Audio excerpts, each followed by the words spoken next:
coaching memiliki prinsip coaching seperti kemitraan, proses kreatif, dan memaksimalkan potensi. Kemudian, saya juga akan menanyakan beberapa pertanyaan pra-supervisi diantaranya. Yang pertama, kompetensi coaching yang bagaimana yang ingin Ibu kembangkan untuk coaching? Baik Bu, di sini ada 3 kompetensi inti yang ingin saya kembangkan pada coaching saya melalui proses coaching ya Bu. Ya, yang pertama adalah mendengarkan aktif, yang kedua kesadaran penuh, dan yang ketiga mengajukan pertanyaan berbobot.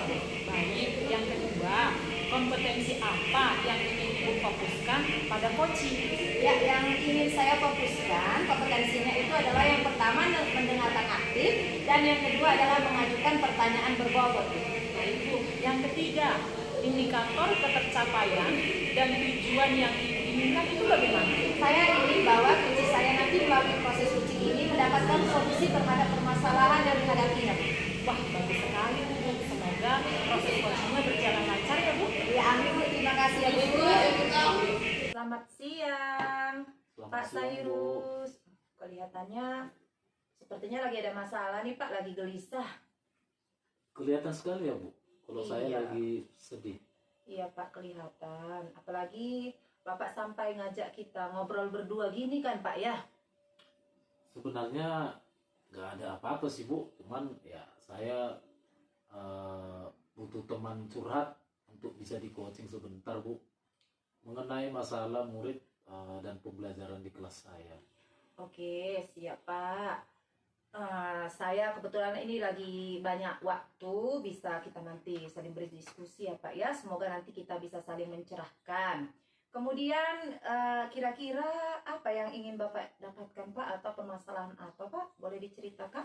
Itulah Bu, saya ingin mendapat ide segar Bu untuk menciptakan kondisi yang kondusif. Murid bisa fokus ketika mereka mengikuti pembelajaran saya setelah pergantian jam pelajaran. Oh, jadi Bapak ingin menciptakan kondisi kelas yang fokus dan juga menyenangkan gitu ya Pak ya? Pada Iya. saat mengikuti pelajaran Bapak ya? Oh. Iya Bu, seperti itu Bu yang saya harapkan. Situasinya kalau boleh tahu emang seperti apa ini sekarang Pak? Begini Bu, setelah jam olahraga berakhir, biasanya murid-murid tidak langsung ke kelas Bu. Ya. Mereka malah pergi ke kantin. Dan ketika saya sudah berada di kelas pun, mereka masih asik dengan jajanannya Bu. Dan kurang memperhatikan pembelajaran saya Bu. Oh, dari kondisi itu kira-kira apa yang mempengaruhinya Pak? Mungkin mereka kelelahan kali Bu setelah berolahraga, atau malah terlalu asik di luar sehingga kebosanan saat mereka mengalami kebosanan lagi tuh Bu saat kembali ke kelas. Oh gitu ya Pak ya. Jadi situasi yang bagaimana yang Bapak inginkan sebenarnya Pak Sairus? Saya menginginkan ya tentunya murid bisa fokuslah Bu dalam mengikuti pembelajaran saya dan merasa senang dalam proses belajar mengajar. Jadi Pak, menurut Bapak apalah yang bisa membuat hal itu terwujud Pak? Mungkin saya harus bisa Bu menciptakan pembelajaran yang menyenangkan di kelas. Selain itu saya harus mengembalikan fokus mereka terlebih dahulu Bu. Oh mantap, luar biasa Pak. Jadi kalau ada lah Pak kan skala 1 sampai 10, 1 minimal, 10 maksimal. Sekarang ini Bapak berada di posisi yang mana ini Pak? Posisi saya dalam mencapai tujuan yang saya inginkan mungkin di angka 7 Bu. Oke, jadi dalam mencapai tujuan itu ada nggak kekuatan yang Bapak dapatkan Pak?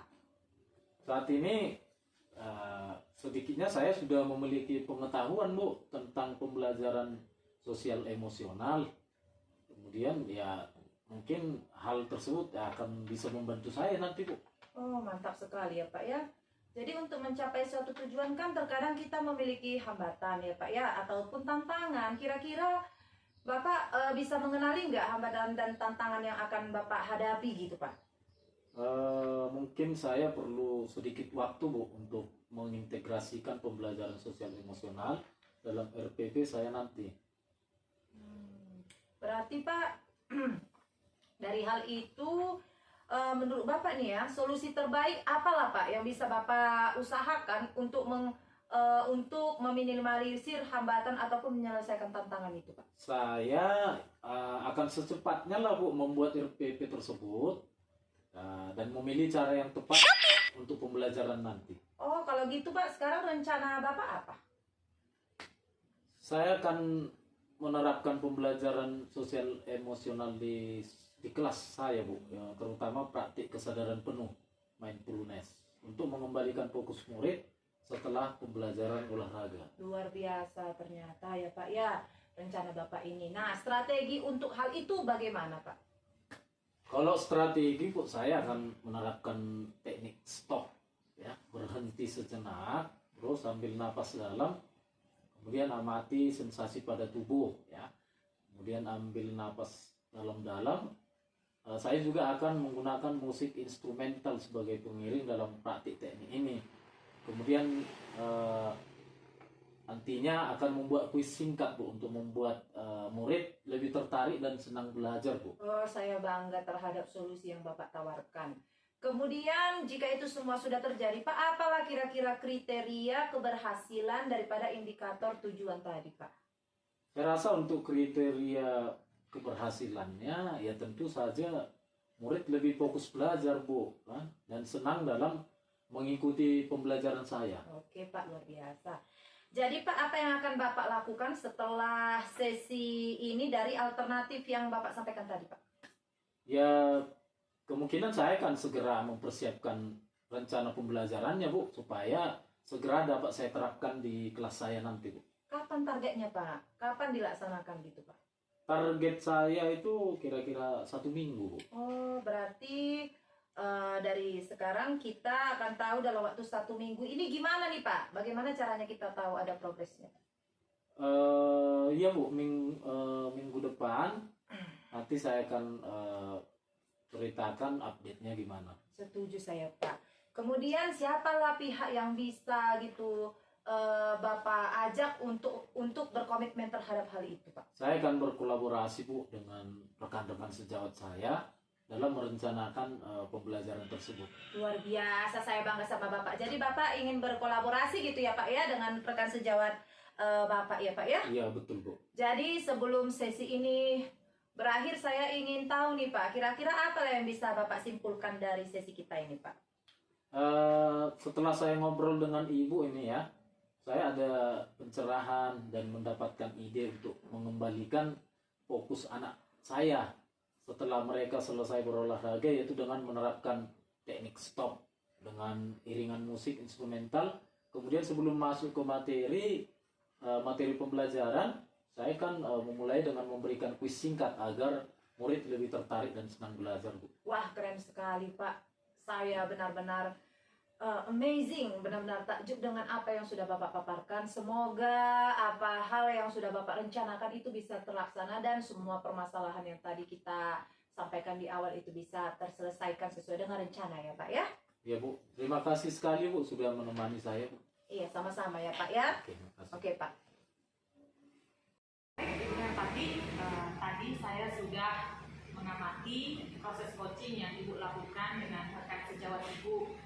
Nah, kalau begitu, apa yang sudah Ibu lakukan terkait indikator ketercapaian pengembangan yang diinginkan? Baik Bu, saya tadi sudah melakukan proses coaching dengan mengikuti alur Tirta, di mana pertama saya menetapkan tujuan, lalu mengidentifikasi fakta, kemudian membuat rencana aksi, dan yang terakhir melakukan Baik, setelah saya mengobservasi, saya melihat bahwa proses coaching yang Ibu lakukan telah sesuai dengan alur Tirta dan Ibu telah memberikan pertanyaan berbobot pada coaching. Selain itu, Ibu juga telah menjadi pendengar aktif dan menunjukkan kehadiran penuh. Nah, pertanyaan terakhir dari saya nih, sebelum sesi ini berakhir, saya ingin menanyakan kompetensi apa lagi yang ingin Ibu kembangkan? Ya Bu, saya ingin Bu mengembangkan kompetensi ataupun tujuan dan fungsi daripada proses coaching ini Bu, sehingga nantinya saya bisa meningkatkan kompetensi saya dalam proses coaching. Wah, bagus sekali Bu. Semoga kedepannya proses coachingnya lebih maksimal ya Bu.